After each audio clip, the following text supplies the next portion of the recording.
ही guys world defying Dan God के last episode में हमने देखा था सू में एंड बायुई की हेल्प से चेन चैंग ने मॉर्टल मार्शल रिल्म के 4th लेवल पर ब्रेक थ्रू कर लिया था। कहने के लिए तो ये सिर्फ 4th लेवल थी, बट एक्चुअल में Chen Chang mortal martial realm के 5th लेवल कल्टीवेटर से इजीली डील कर सकता था। और मैं ऐसा क्यों बोल रहा हूँ वो सब आपने इसकी लास्ट 2 वीडियोस में देख लिया होगा। वेल आज की वीडियो की स्टार्टिंग भी यहीं से होती है। चेन चैंग फिर से एज्योर डिवाइन एक्सरसाइज कल्टीवेट करने लगता और इस पीरियड में उसे कई बार लाइटनिंग हिट करती है, बट चेन चैंग सब पेन एंडर करते हुए कल्टीवेट करता रहता। ऐसी ऐसी करके 1 मंथ पास हो जाता एंड फाइनली 1 महीने बाद चेन चैंग अपनी डीप कल्टीवेशन से बाहर आता। जब वो अपनी आइज ओपन करता वो खुद से एक्साइटेड होते हुए बोलता, ये डिवाइन एक्सरसाइज कहलाने की वर्दी है। इन जस्ट 1 मंथ इस एक्सरसाइज की वजह से मैं फाइनली मॉर्टल मार्शल रिल्म के 5th लेवल ट्रू क्यू पर ब्रेक थ्रू कर पाया और जो 5 ट्रू क्यू गॉट है उसके धंतियान में स्पिन हो रहे थे वो और भी ज्यादा बड़े बड़े हो गए होते, जिससे ये होता अब चेन चैंग ट्रू क्यू जब चाहे अपनी मर्जी से यूज कर सकता था। अभी चेन चैंग की एज कितनी है, सिर्फ 16 साल, और जिस लेवल को उसने अचीव किया उस साइड तक पहुंचना कई यंग जीनियसेस का सपना होता। ऐसी ऐसी करके चेन चैंग ने azure dragon and vermilion bird divine exercise से वुड एंड फायर दोनों टाइप की ट्रू क्यू को यूज करना सीख लिया था। उसे ऐसा फील हो रहा था मानो उसकी बॉडी रिबॉर्न होकर अलग ही स्टेज में पहुंच गई हो। अपनी बॉडी में इस चेंज को फील करके चेन चैंग ये समझ गया था आखिर क्यों डिवाइन एक्सरसाइज प्राइसलेस है। डिवाइन एक्सरसाइज को प्रैक्टिस करके लोग easily God like strength gain कर सकते हैं। चेन चैंग अपने कुछ इन ख्यालों में खोया हुआ था। इतने में सुमेया उससे कहती है, यहाँ पर स्पिरिट क्यू बहुत ही कम है, इसलिए तुम्हें अपनी कल्टीवेशन को बढ़ाने के लिए पिल्स पर रिले करना होगा। अब जब तुमने ट्रू क्यू फिल्म रिलीज करना सीख लिया तो तुम अब बल्कि में भी सीख सकते हो। सुमेया एंड बायुई चेन चैंग को स्ट्रॉन्ग बनाने में कोई कसर नहीं छोड़ते। जितनी जल्दी चेन चैंग स्ट्रॉन्ग होगा उतनी जल्दी वो दोनों अपनी स्ट्रेंथ को रिकवर कर पाएंगे। फिर हमें सीन कुछ टाइम के बाद का दिखाया जाता। चैन फैमिली के गेट के सामने एक टीनेजर एरोगेंटली चेन चैंग से बोलता है, वो ये तो चैन फैमिली का ग्रेट यंग मास्टर है, तुम्हें याओ फैमिली के उस जीनियस एल्केमिस्ट ने चैलेंज किया, वो तुमसे दोनों एल्केमी एंड मार्शल आर्ट में कम्पीट करना चाहता। चेन चैंग सरप्राइज लुक में पूछता, चैलेंज ये कब हुआ? इन रिस्पॉन्स में वो टीनेजर उसके और हंसते हुए कहता, तो तुमने नहीं सुना, हमें लगा था तुम डर के मारे किसी कोने में छुप गए होंगे। ये सब 10 दिन पहले हुआ। याओ फैमिली को उस जीनियस को तुम्हारी फियांसी पसंद आ गई, इसलिए उसने तुम्हें चैलेंज किया। चेन चैंग उस टीनेजर की मॉकिंग भरी बातों को सुनता। जब वो अपनी बात पूरी करता चेन चैंग उससे कहता, चेन जिन हाओ, क्या तुम्हें याद है जब हम छोटे थे मैंने तुम्हें कैसे सबक सिखाया? क्या तुम्हें फिर से वो सब एक्सपीरियंस करना? वो टीनेजर चेन चैन हुआ था जिसका फादर चैन फैमिली की ब्रांचेज का कमांडर होता। चेन चैंग की बात सुनकर वो एंग्री हो जाता, बट वो ना चाहते वो कुछ नहीं कर सकता था। वो इन रिस्पॉन्स में कहता, हाँ मुझे पता, चलो देखते तुम उस याओ फैमिली की जीनियस को कैसे हराओगे। मैं वो सब देखने के लिए मरे जा रहा हूँ जब तुम उस याओ फैमिली की जीनियस से हारकर अपनी स्टनिंग फियांसी को खोओगे। ये बोलते हुए चेन चैन हुआ हंसते हंसते वहाँ से चले जाता। चेन चैंग उसे इग्नोर करते हुए वहाँ से अपने फादर को ढूंढने चले जाता। सरप्राइजिंगली जब वो वहाँ से जा रहा होता उसे पता चलता पता नहीं क्यों चैन फैमिली के सभी ब्रांचेज के कमांडर्स को समन किया गया। फिर सीन में लाइब्रेरी के अंदर एक पार्क का दिखाया जाता जहाँ चेन चैंग एंड उसके फादर चेन तिनाओ आपस में बात कर रहे होते हैं। चेन चैंग पूछता, डैड क्या ये सच है? ग्रैंडफादर पैट्रियार्क की पोजीशन सेट है। इन रिस्पॉन्स में चेन तिनाओ नोट करते हुए कहता, हाँ ये सच है, तुम्हारे ग्रैंडफादर एक मार्शल आर्ट सेक्ट ज्वाइन करना चाहते हैं, इसलिए वो सेक्युलरिज्म में चले गए। सभी कमांडर्स पैट्रियार्क पोजीशन के लिए एक दूसरे से कम्पीट करने के लिए आए। चेन चैंग भी ये समझ जाता उसके फादर भी पैट्रियार्क पोजीशन के लिए कम्पीट करेंगे और हो ना हो इस मैटर में चेन चैंग को जरूर इन्वॉल्व किया जाएगा। अगर चेन चैंग के पास स्ट्रेंथ नहीं होगी फिर उसके लिए डिफिकल्टीज बढ़ सकती है। चैन फैमिली में एक रूल होता है, पैट्रियार्क पोजीशन इनहेरिट नहीं बल्कि कंपटीशन पर रिले करती है। जो जितना पावरफुल पैट्रियार्क बनने के उसके उतने ज्यादा चांसेस। चेन चैंग अपने फादर की कॉम्प्लिकेटेड एक्सप्रेशन को साफ साफ देख पा रहा था। वो कहता, डैड क्या ये आपके लिए डिफिकल्ट होने वाला? चेन तिनाओ साई करते हुए कहता, हाँ ये कंपटीशन डिफिकल्ट होने वाला, बहुत सारे पैट्रियार्क पोजीशन के लिए कम्पीट कर रहे हैं। मोरओवर वो 2 ब्रदर्स भी कम्पीट कर रहे हैं जिनसे मेरे कुछ डिस्प्यूट चल रहे हैं। ये कहने के बाद चेन तिनाओ चेन चैंग की ओर देखते हुए कहता, ऊपर से याओ फैमिली के जीनियस ने तुम्हें चैलेंज किया, अच्छा रहेगा उस चैलेंज को रिजेक्ट कर दे। रिजेक्ट वर्ड सुन के चेन चैंग का एक्सप्रेशन चेंज हो जाते। जब से उसने चैलेंज करने वाली बात सुनी वो डिटरमिन्ड था, वो सो कॉल्ड याओ फैमिली की जीनियस को सबक सिखाएगा।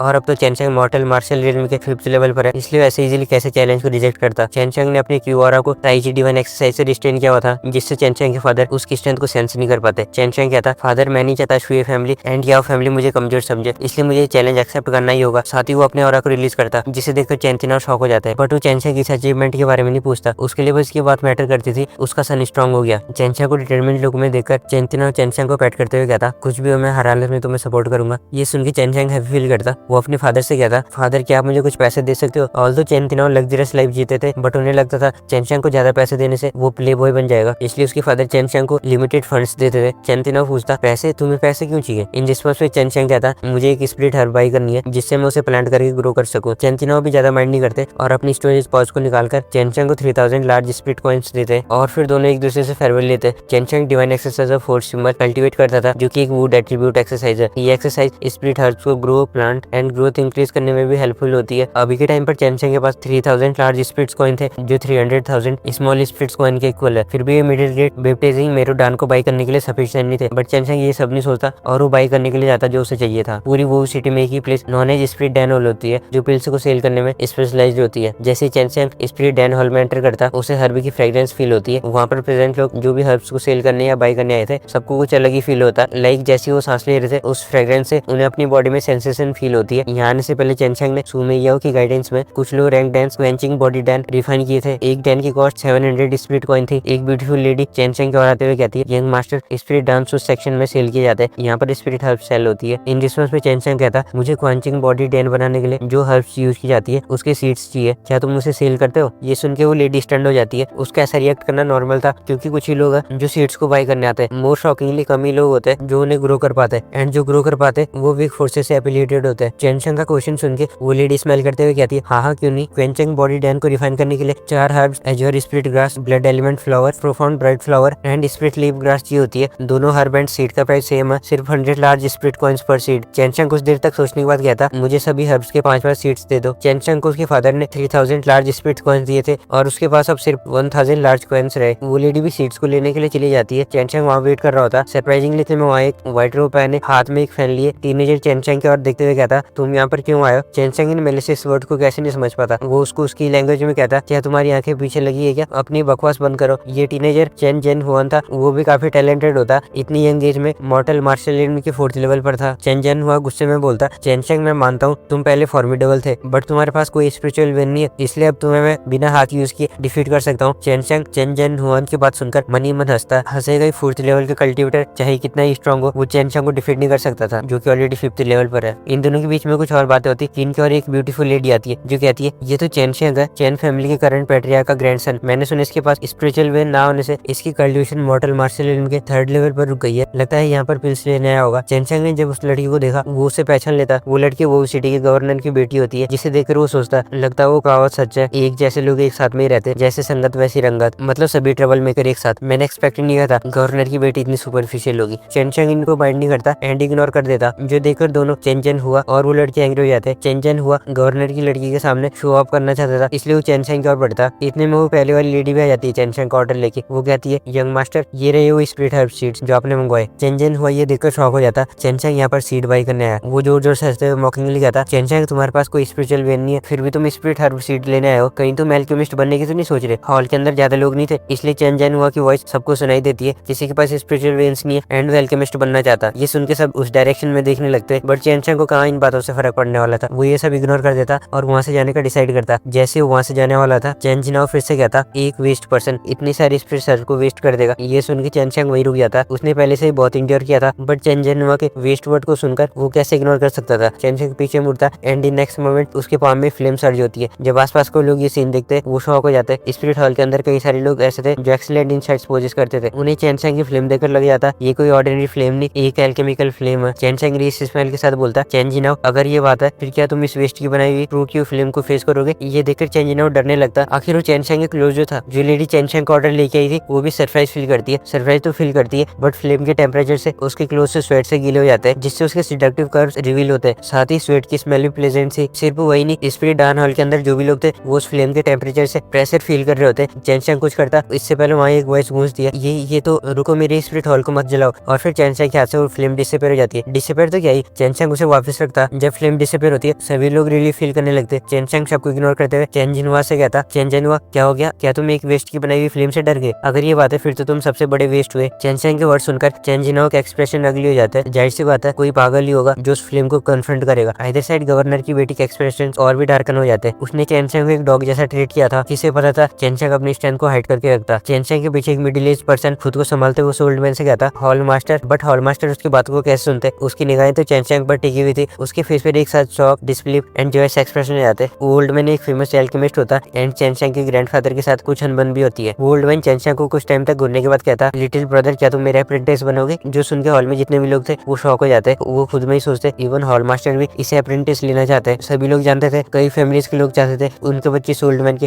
अप्रेंटिस बने, बट सबको इसने रिजेक्ट किया। इससे उन सबको चेनचंग के पोटेंशियल के बारे में आइडिया लग गया था। चेनचंग उस ओल्ड मैन से कहता, ऑल तो मैं ये चाहता था, बट तुम और मेरे ग्रैंडफादर एनिमीज है, इसलिए मैं तुम्हें अपना टीचर एक्सेप्ट नहीं कर सकता। ये बोलने के बाद चेनचंग वहाँ से बिना किसी रिग्रेट के चले जाता। किसी ने नहीं सोचा था हॉल मास्टर को भी कोई रिजेक्ट करेगा। हॉल मास्टर भी बस सही कर सकते थे। एट दैट साइड चेनजिनहुआ का हार्ट जेलेसी से भर जाता। खैर जलने वालों को तो हम क्या ही कर सकते, इन सबको यहाँ ऐसे जेलस होने देते और वापिस चेनचंग पर आते। घर आकर चेनचंग सब कुछ अपने फादर को बताता, जो भी स्पिरिट डैन हॉल में हुआ। जो सुन के चेनजिनहुआ से प्रेज करते हुए कहता है, वेल डन, तुमने बहुत अच्छा किया। ओल्ड मैन हमारी चैन फैमिली को पुअरली ट्रीट करता और पिल्स को भी कंपेयर टू अदर हमें ज्यादा प्राइस में देता। तुम पे ट्रू की फ्लेम होने से तुम्हारे एल्केमिस्ट बनना डिफिकल्ट नहीं है, तुम जो भी डिसीजन लोगे मैं तुम्हारा पूरा सपोर्ट करूंगा। चैंचिनो ये सब कहने के साथ साथ मन ही मन हैप्पी फील कर रहा होता। अपने सन की इस अचीवमेंट को देखकर उनका खुश होना लाजमी था। जिसके बाद चैनचैंग अपने कोर्टयार्ड में आकर उन सीड्स को बो देता। फिर सीन इवनिंग का दिखाया जाता। चैनचैंग अपने बेड पर क्रॉस लेग्ड पोजीशन में हेवन एंड अर्थ के बीच की स्पिरिट क्वी को सेंस करने का ट्राई करता। फिर धीरे धीरे उस स्पिरिट क्वी को tai chi divine exercise and dragon slave exercise use करके ऑब्जर्व करता जाता। ड्रैगन स्लेव एक्सरसाइज यूज करने से उसकी टंग पर एक स्पेशल एसेंस जमा हो जाता। इस एसेंस को पानी के साथ मिक्स करके उन स्पिरिट में पावर करने से उनकी ग्रोथ रेट ड्रास्टिकली इंक्रीज हो जाती है। चैनचैंग ऐसी करके कल्टिवेशन करते रहता। नेक्स्ट मॉर्निंग चैनचैंग जब अपनी टंग को स्ट्रेच करता, उसे अपनी टंग पर एक एजर कलर्ड ट्यूब ड्रॉप मिलती है जो कि ड्रैगन स्लाइव थी। इसे देखकर चैनचैंग की खुशी का कोई ठिकाना ही नहीं रहता। उसने एक्सपेक्ट नहीं किया था वो अपने फर्स्ट टाइम में ड्रैगन स्लाइव को फॉर्म कर पाएगा। वो उस ट्यूब ड्रॉप को एक पानी से भरी हुई बाल्टी में डाल देता, जिससे वो बाल्टी शाइन करने लगती है। चैनचैंग उस पानी को उन स्पिरिट सीड्स पर केयरफुली पावर करता। All the eager spirit grass, blood element grass, profound bright flower and spirit leaf grass low grade mortal herb है, बट इन्हें ग्रो होने में एटलीस्ट 3 साल लगता है। हाउएवर चैनचैंग ने ड्रैगन स्लाइव यूज किया, जिससे ये हर्ब्स एक ही मंथ में मैच्योर हो गई। चैंतियानु कोर्टयार्ड का ये सीन देखकर शॉक हो जाते हैं। 1 महीने पहले वहाँ पर बस कुछ सीड्स बोए हुए थे और अब पूरा गार्डन बन गया। वो चैनचैंग से कहते, चैनचैंग तुम अपनी इस एबिलिटी के बारे में किसी को मत बताना, फिर चाहे वो कोई भी हो। इन रिस्पॉन्स पे चैनचैंग नोट करता वो अपने फादर की इंटेंशन को कैसे नहीं समझता। ये वर्ड कितना क्रूल एंड जेलसी से भरे लोगों से भरा हुआ। चैनचिनो कंटिन्यू करता, ऑल्दो तुम में एल्केमिस्ट बनने की एबिलिटी है, but self teaching hard thing है, स्पेशली एल्केमी के केस में तो और भी ज्यादा हार्ड है। पहले तुम अपनी फाउंडेशन को बिल्ड करो, अगर बात नहीं बनी फिर हम कोई एल्केमिस्ट ढूंढ सकते हैं जो तुम्हें गाइड करे। इसी के साथ चैनचिनो अपनी स्टोरेज पाउच से एक फर्नेस निकालकर चैनचैंग को देते हुए कहता, ऑल्दो ये फर्नेस अच्छा नहीं है, बट अभी मैं यही अफोर्ड कर सकता हूँ। मैं एल्डर से कुछ मनी कलेक्ट करने के बाद तुम्हारे लिए अच्छा भी फर्नेस लाऊंगा। एल्केमी के लिए फर्नेस एंड हर्ब्स एसेंशियल चीज होती है। वो अपने फादर से कहता, डैड थैंक यू, ये फर्नेस इतना बुरा भी नहीं है, मेरी बनाई हुई पिल्स ट्राई करने वाले आप पहले पर्सन होंगे। फिर चैनचिनो हंसते हंसते वहाँ से चले जाता और हम भी चैनचैंग को अकेले में एल्केमी प्रैक्टिस करने देते एंड इस वीडियो को यहीं पर स्टॉप करते। अब चैनचैंग पिल्स को रिफाइन कर भी पाएगा या नहीं, वो सब हम नेक्स्ट वीडियो में देखेंगे। आई होप आपने इस वीडियो को एंजॉय किया होगा।